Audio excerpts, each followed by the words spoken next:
How's it going, Reef Keepers? Hope everybody is having a great end to their week. I figured I'd go ahead and post the August tank update, and I gotta tell you, the tank's doing great. It's doing really good right now. I will note before I kind of get into a close up of the tank, the first episode of season 2 of We the Reefers is live.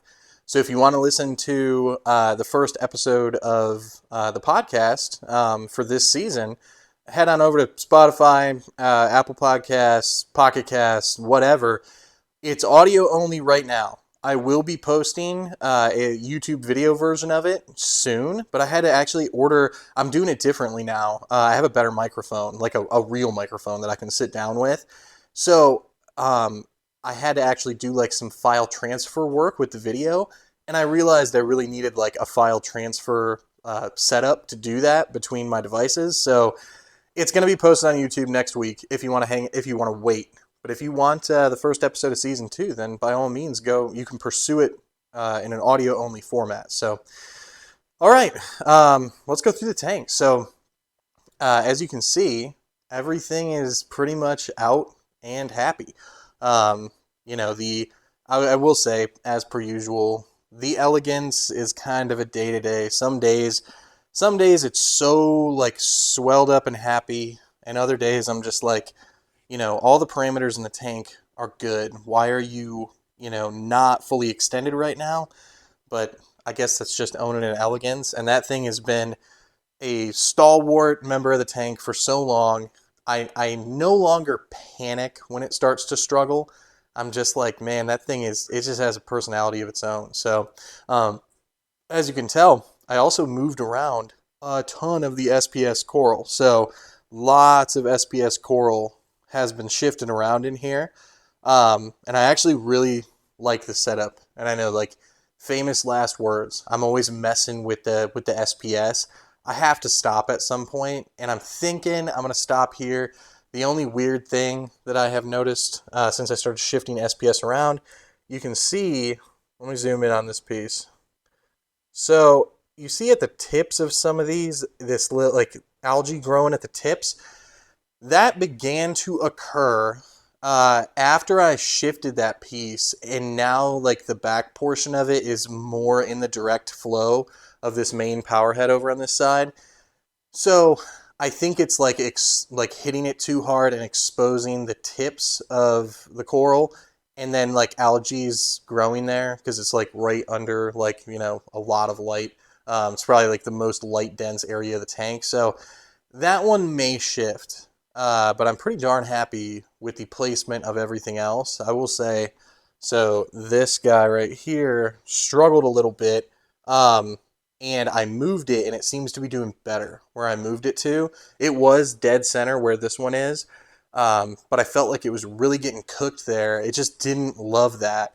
Um, so yeah, I moved that stylo. This stylo right here, though, look at the base out that's going on that thing, and it's starting to kind of like mushroom out at the top. That one's incredibly happy. And the Monties in this tank, I mean, these are super happy too. Polyps fully out.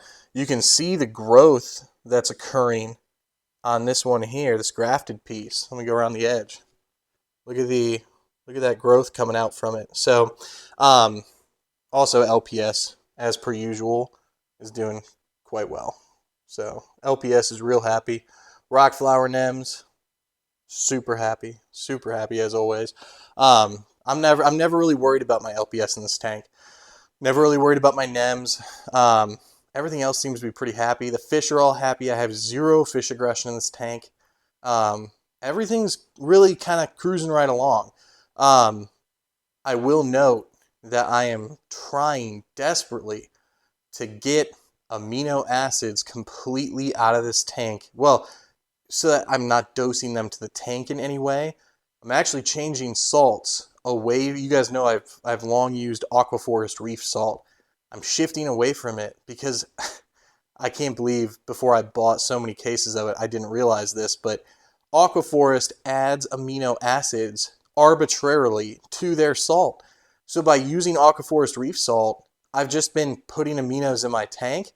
By the way, in case you've missed previous content, the reason I'm going away from aminos is due in large part to the work of Salem Clemens in kind of exposing aminos as something that is going to benefit pathogenic bad guys in your tank and cause their proliferation and strengthen them, as opposed to like helping your coral. So like maybe it helps your coral a little bit, but primarily it's helping the bad guys that are in your microbiome.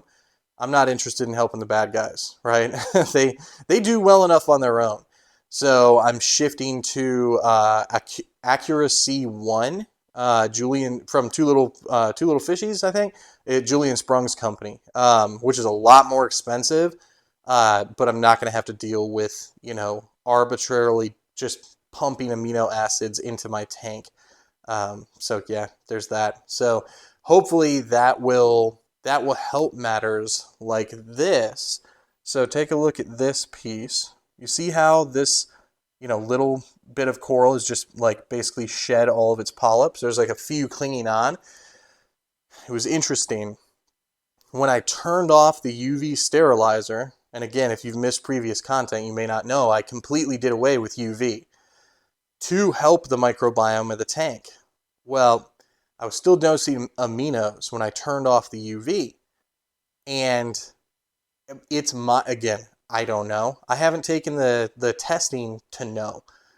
It's my working theory that coral was probably kind of under siege by some of these, bad guys, quote unquote. And when I turned off the UV and was continuing to pump aminos into the tank, those bad guys were able to overtake that little frag. And that little frag, I had weakened it by like bumping it and knocking it down and re-gluing it several times. So it was like ready to collapse, and it finally collapsed when I turned off UV. I think probably because my dosing amino acids in conjunction with shutting off UV allowed some bad guys to proliferate. So cutting off aminos, I'm hoping, will restore some balance in the number of bad guys versus good guys in the microbiome of this tank. So I'm not fueling those bad guys unnecessarily, right? It's interesting. Like, this is all guesses, by the way. Like, I should just state that. This is all just assumptions. I mean, that could have been anything that caused that, Maybe I had left it in high flow for a while. Maybe it got buffeted with high flow so long that it was just like, I give up.